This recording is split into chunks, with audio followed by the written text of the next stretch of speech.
Buonasera da Sicilia 24, le principali notizie. Strage di Casteldaccia, è fuori pericolo l'operaio che era in terapia intensiva dal giorno dell'incidente sul lavoro.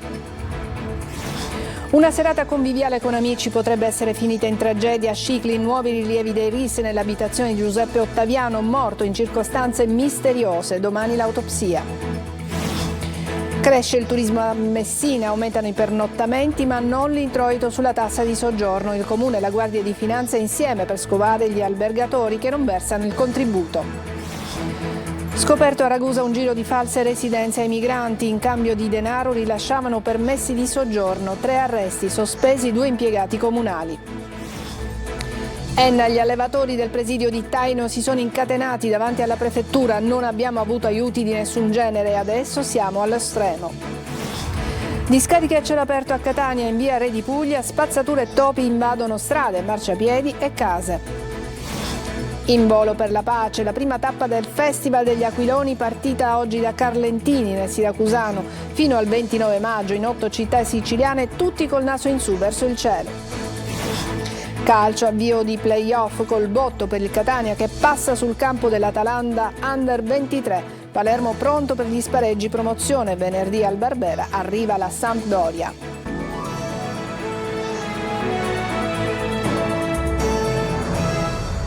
Ben trovati, in primo piano la tragedia di Casteldaccia. L'operaio sopravvissuto Domenico Viola è fuori pericolo. È stata sciolta la prognosi. L'inchiesta per omicidio colposo plurimo intanto si allarga, sotto accusa anche il direttore dei lavori AMAP e l'amministratore unico della TEC. Il sindaco di Palermo Lagalla promette posti di lavoro ai familiari delle vittime. Marco Gullà.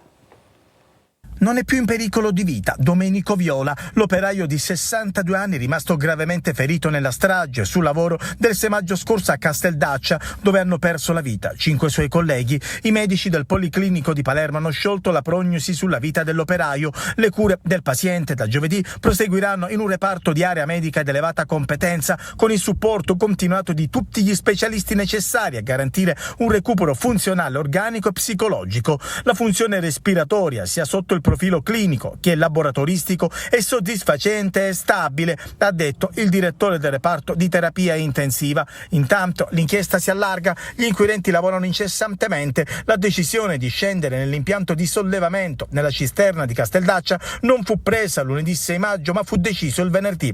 Il cotitolare della Quadrifoglio Group aveva infatti informato AMAP delle grandi difficoltà a rimuovere il tappo della condotta fognaria. Il direttore dei lavori AMAP, Gaetano Rotolo, al quale gli è stato notificato un avviso di garanzia per omicidio colposo plurimo, arrivò sul luogo della morte di prima mattina nel giorno della tragedia e non controllò se gli operai avevano qualifiche e dispositivi di sicurezza per quel tipo di lavoro. Assieme a lui in questo momento risultano indagati anche Giovanni Anselmo, amministratore unico di TEC, l'impresa titolare dell'appalto dato all'esterno da AMAP, e Nicolò Di Salvo, il titolare della Quadrifoglio Group. Una serata conviviale tra birre e sigarette finita in tragedia. Potrebbe essere una svolta il caso della morte di Giuseppe Ottaviano, trovato cadavere nella sua abitazione di Scicli. I RIS hanno continuato anche oggi i rilievi, mentre domani sarà effettuata l'autopsia. Roberta Lunghi. La saliva sui mozziconi di sigarette o le tracce nelle bottiglie di birra. Passa forse attraverso le analisi di quanto ritrovato nell'appartamento di Via Manenti nel cuore di Scicli, la soluzione del giallo sulla morte di Giuseppe Ottaviano, il quarantenne trovato cadavere visibilmente colpito a botte la sera di domenica scorsa quando era scattato l'allarme per la sua auto lasciata malamente in sosta davanti casa, mentre lui, sollecitato dalla vicina e dalla madre al telefono, non rispondeva. Non entrava normalmente nessuno in quell'appartamento, raccontano i vicini, dove l'uomo, laureato in giurisprudenza ma con soli lavoretti saltuari, viveva con la madre, che però in quei giorni era andata a trovare la figlia che vive al nord Italia. Forse proprio avendo l'appartamento libero, Peppe, amato in paese ma negli ultimi tempi con qualche manifesta difficoltà nei rapporti interpersonali, aveva deciso di far entrare probabilmente più persone, almeno stando a quanto i carabinieri di Scicli e del comando provinciale di Ragusa, che indagano per omicidio coadiuvato risultati dalle analisi scientifiche dei RIS di Messina, anche oggi al lavoro, hanno ritrovato nell'appartamento che non mostrava segni di effrazione. Il sangue in diverse stanze della casa, oltre alla camera da letto dove il corpo è stato trovato riverso sul pavimento, i resti di una serata conviviale, 5.000 euro in vista rimasti intoccati a denunciare che non si trattava di una rapina. Tutti elementi al vaglio degli investigatori unitamente alle risultanze delle dichiarazioni di circa 12 persone ascoltate dai carabinieri e delle analisi delle telecamere di sorveglianza della zona, poche in verità, ma utili a costruire il puzzle che sembra essere vicino a poter essere completato. Domani intanto a Modica verrà eseguita l'autopsia sul corpo della vittima. A Messina nel 2023 c'è stato un forte incremento di arrivi turistici in città, dato in crescita anche nel 2024, ma l'incasso della tassa di soggiorno non aumenta di pari passo e così il Comune ha stipulato un protocollo, un'intesa con la Guardia di Finanza per controlli su alberghi e su diverse strutture ricettive. Francesco Triolo. Da città di passaggio a città turistica, a Messina l'incremento degli arrivi ha superato le 8.000 unità rispetto al 2022, quasi il 29% in più rispetto al 2019. I pernottamenti sono cresciuti di circa 11.000 presenze, con percentuali del 33% in più pre-Covid e più 8% rispetto al 2022. Numeri amplificati dalle presenze crocieristiche, sempre in aumento sia nel 2024 che nelle previsioni del 2025 e, ha sottolineato uno studio dell'autorità portuale, ha portato un indotto economico in città di circa 21 milioni. 2024 in ulteriore crescita sia in termini di nave con oltre il 10% di incremento che in termini di passeggeri con oltre il 21% e il 2025 con ancora una crescita prevista. Ma a fronte dei numeri in crescita sulle presenze turistiche in città non si registra un conseguenziale incremento dell'imposta di soggiorno, il cui introito per le casse comunali si aggira sui 200.000 euro annui. Aumentano i pernottamenti ma non l'incasso della tassa. Per questo motivo il Comune ha sottoscritto un protocollo con la Guardia di Finanza per controlli e sopralluoghi sul territorio. Se c'è un numero di pernottamenti così più elevato rispetto all'anno precedente, oltre 13.000 pernottamenti in più, ma la tassa di soggiorno non aumenta, c'è un problema. È un problema che riguarda un tasso di evasione e come in tanti altri comparti. Ci sarebbe un'evasione ipotizzata di circa il 50%. I controlli su Airbnb o sulle altre piattaforme turistiche sul web segnalano circa 1.500 strutture in città, alcune, una sessantina, hanno dichiarato di non aver avuto alcuna presenza negli ultimi 6 mesi, ma sul web si ritrovano recensioni recenti di ospiti. Da qui i sospetti e l'inserimento nel database su cui lavoreranno Comune e Guardia di Finanza. Fornivano false residenze ai migranti in cambio di denaro. A Ragusa 6 misure cautelari, 3 gli arresti. I complici utilizzava 13 abitazioni nel centro storico della città per far ottenere agli extracomunitari il permesso di soggiorno. Desiree Ferlito. False residenze ai migranti per ottenere il permesso di soggiorno. In cambio di denaro, un centro di assistenza per stranieri di Ragusa offriva ai rifugiati, prevalentemente tunisini, una serie di abitazioni del centro storico della città, da utilizzare al solo scopo di far ottenere loro la residenza anagrafica, indispensabile per la presentazione di domande di rilascio o rinnovo del permesso di soggiorno. A gestire il centro 2 dei destinatari delle misure cautelari, che insieme a 2 impiegati del comune e la complicità di 2 donne avevano messo in piedi una rete ben organizzata. 13 abitazioni venivano occupate dagli stranieri solo in occasione dei controlli degli operatori comunali compiacenti, che in cambio di cospicue somme di denaro omettevano di eseguire la verifica, comunicando invece all'ufficio anagrafe il superamento dell'accertamento. Per 3 degli indagati sono scattati domiciliari. I 2 operatori comunali sono stati sospesi dal servizio. Inchiesta sanità a Messina, peculato e corruzione per atti contrari ai doveri di ufficio. Per 10 anni all'interno del Policlinico di Messina, una struttura privata, la Nemo, incassava milioni di euro per fornire prestazioni sanitarie che avrebbero potuto essere attivate dai reparti dell'ospedale universitario. Fra i 9 indagati l'assessore Giovanna Volo, che, dicono gli inquirenti, non poteva non sapere perché ha firmato diversi atti. Ma l'assessore riceve la fiducia del presidente Schifani, che oggi si è pronunciato proprio in sua difesa. Francesco Triolo. 127 pagine per ripercorrere 9 anni di attività del Centro Nemosud, dalla Costituzione alle convenzioni tra la Fondazione Aurora e il Policlinico Universitario. L'attività racchiusa in decine di pagine con intercettazioni telefoniche ed ambientali che hanno fatto emergere l'ipotesi di distrazione di beni pubblici in favore di Nemosud. 9 gli indagati, diversi nomi eccellenti, a cominciare dall'assessore alla salute Giovanna Volo, che ha informato il Presidente della Regione: un'indagine non è una condanna né penale né politica, rimane immutata la mia fiducia nei suoi confronti, ha commentato Schifani, fiducia che la Volo incassa anche dal presidente dei deputati di Forza Italia all'Ars, Stefano Pellegrino. Certo che l'indagine confermerà la correttezza dell'attività svolta. Nei prossimi giorni tutti gli indagati dovranno rispondere alle domande del GIP, che ha 10 giorni di tempo per sentirli.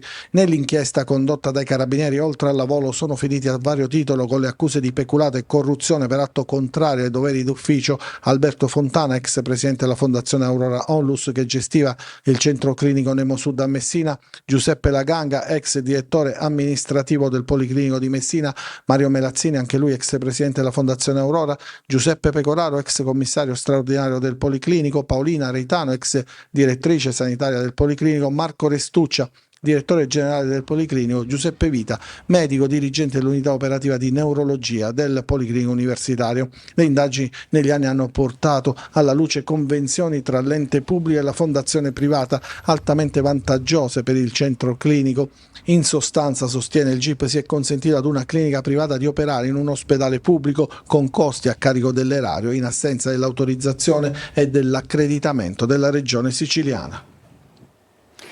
Tutte annullate le 11 misure cautelari che, su richiesta della Procura di Palermo, il GUT ha emesso a carico di imprenditori e mafiosi coinvolti in un'inchiesta su un sospetto maxi riciclaggio da 12 milioni di euro che boss di Salemi vicino a Matteo Messina Denaro avrebbero messo a segno per conto dei clan palermitani. Il Tribunale del riesame ha pesantemente ridimensionato la decisione del giudice per le indagini preliminari. Secondo l'accusa, l'organizzazione avrebbe anche cercato di acquisire, reinvestendo denaro sporco, 12 punti vendita della Coop Sicilia, ma l'affare è poi sfumato. Andiamo a Catania, in presidio con le tende per sostenere la Palestina. Anche a Catania gli studenti si mobilitano per fermare la guerra in Medio Oriente. Lorena Dolci. In questo momento a Gaza e Palestina milioni di persone sono sterminate, gli viene bombardata qualsiasi cosa. Così il movimento studentesco di protesta contro la guerra di Israele a Gaza arriva anche a Catania. In centinaia hanno disertato le lezioni, chiedendo, come avviene in altre università in Italia e nel resto del mondo, di chiudere ogni rapporto con gli atenei israeliani e con i fabbricanti di armi. Striscioni e bandiere palestinesi sono apparsi. Adesso ed oggi dell'Università di Catania e di noi studenti è quella di montare le tende all'interno di questa università a Camposti. Si aprono le tende nel cortile del monastero, è la campada, simbolo di questa mobilitazione contro il silenzio che circonda il massacro dei civili. Questo è un genocidio. Gli allevatori del presidio di Taino si sono incatenati davanti alla prefettura di Enna. Non abbiamo avuto aiuti di nessun genere e adesso siamo allo stremo, dicono. Ancora il servizio di Lorena Dolci. Siamo incatenati qui davanti alla prefettura perché a mesi che protestiamo per le gravi condizioni dell'agricoltura siciliana e nessuno ci ha dato delle risposte. Mesi di presidi e proteste coi trattori sono rimasti inascoltati. Oggi gli allevatori del Dittaino si sono incatenati davanti alla prefettura di Enna. Mario Lopresti, Totò Milazzo e Danilo Emanuele hanno lasciato le loro aziende a Nicosia, Pietraperzia e Gira, dove i loro animali, ovini e bovini, rischiano di morire di fame e di sete. Pascoli esauriti per la siccità, gli allevatori devono comprare l'acqua e il foraggio, costi insostenibili, ma nessuna soluzione in vista. Come è stato dichiarato dal ministro Lollobrigida, che per fortuna la siccità ha colpito il sud Italia, specialmente la Sicilia, io la considero come un'azione discriminatoria verso il sud e specialmente per le terre siciliane. Terre che comunque sia mantengono sempre il 50% della biodiversità italiana, terre che comunque sia sono state sempre considerate granaio d'Italia, terre che i nostri avi sono sudati per acquistarli e per mantenerle. La loro situazione è la stessa di centinaia di imprenditori siciliani. L'appello è a sostenere la protesta. Venite qui con noi e manifestate il dissenso per questo Stato che ci ha letteralmente abbandonati. A Catania diversi quartieri in cui ci sono discariche a cielo aperto. Siamo stati in via Re di Puglia, dove spazzatura e topi invadono strade, marciapiedi e case, ma dove anche sono tantissimi i residenti che non rispettano la differenziata. Sentiamo Tonino De Mana.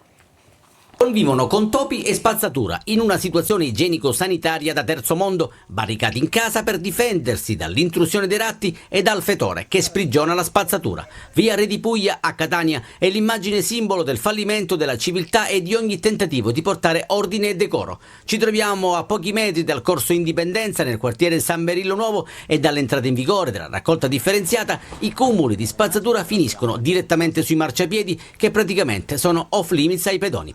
Sacchetti di ogni tipo, di ogni grandezza e colore sono dappertutto perché si scarica ogni cosa e a qualsiasi ora. Sono esasperati i residenti che puntano il dito contro altri residenti. Tutta la monnezza mettono sempre fuori orario e differenziata non ne fa nessuno. Lei ha mai visto gente che butta la spazzatura? Sì, ma io mi chiappo perché abito qua di fronte. In percentuale quanto è la colpa della gente? 80% per me. Lei fa la raccolta differenziata? Sì, io abito qua. Oggi cosa c'è? Veramente io testa nannaia, c'è mio marito che abita queste cose. Tonnellate di rifiuti richiamano i topi che con l'abbondanza di cibo ingrassano sempre più, assumendo enormi dimensioni. Ci sono topi, topone. Con questa spazzatura non è giusto. Qua dentro mi entrano. Infatti ho la colla sotto il mobiluccio. Sono tante le segnalazioni arrivate alla nostra linea di WhatsApp 342 74 55 005. Un'altra cartolina poco edificante arriva da Viale Medaglie d'Oro. Anche qui il marciapiede è inutilizzabile e costringe i pedoni a percorrere la sede stradale con il rischio di essere investiti dalle auto. Tornando in via Re di Puglia, tra montagne di rifiuti, non passa inosservata una ghirlanda. Sarà che da queste parti è morto il decoro? Adesso una breve pausa, ci vediamo tra poco, vedremo degli aquiloni, parleremo anche di un chef che prepara il cibo per gli astronauti. A tra poco.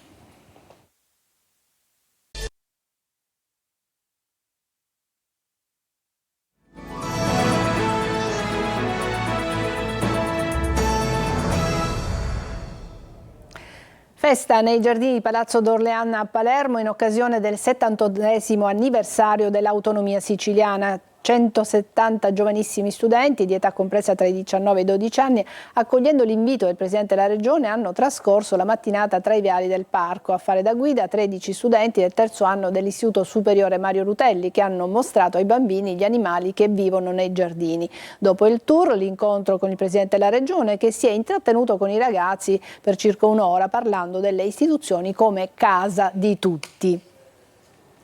Cucina e scienze insieme nei piatti dell'astro chef Stefano Polato a Ragusa. La dieta mediterranea entra nel regime alimentare degli astronauti italiani. Veronica Barbarino. Tutto ciò che Samantha Cristoforetti mangia quando è nello spazio lo ha creato e cucinato lui, e anche quello che consumano Luca Parmitano e Paolo Nespoli girando attorno alla Terra, e Stefano Polato, lo chef che crea i bonus food dal gusto italiano per lo spazio.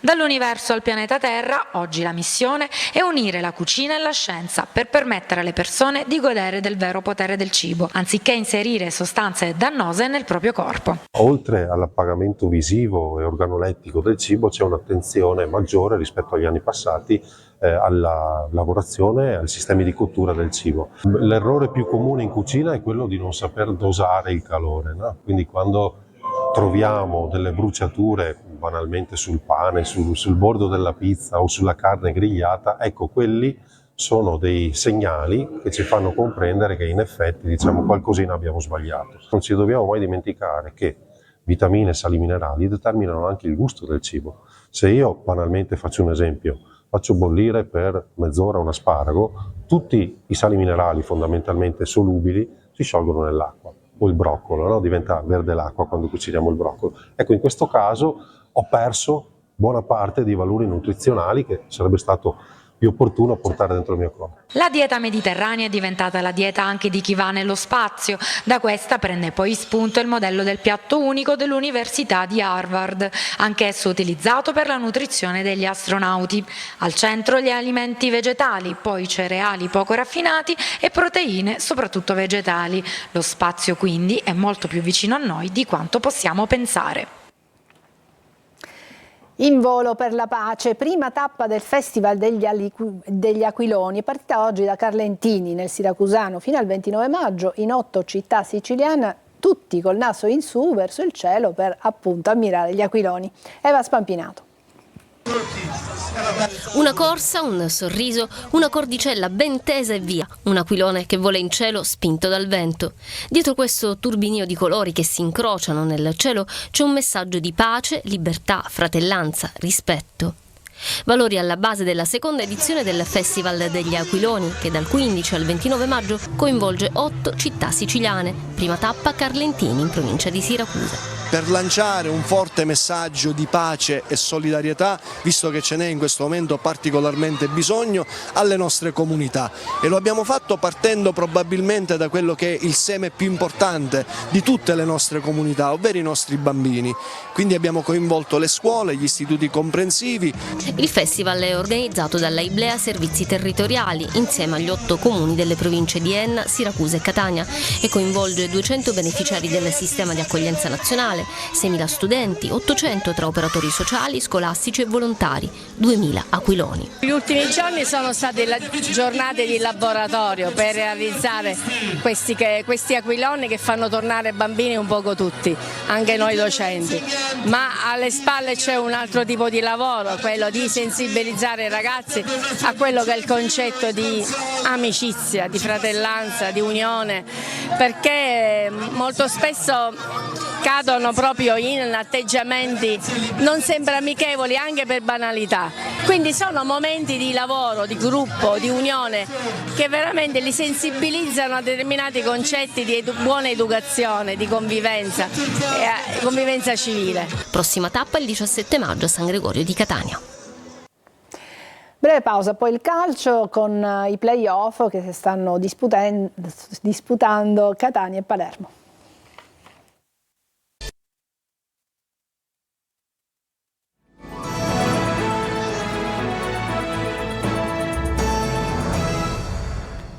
Eccoci al calcio, buon avvio di play-off per il Catania che si è imposto sul campo dell'Atalanta Under 23 in rete Bois. Sabato il ritorno al Massimino. Marco Carli.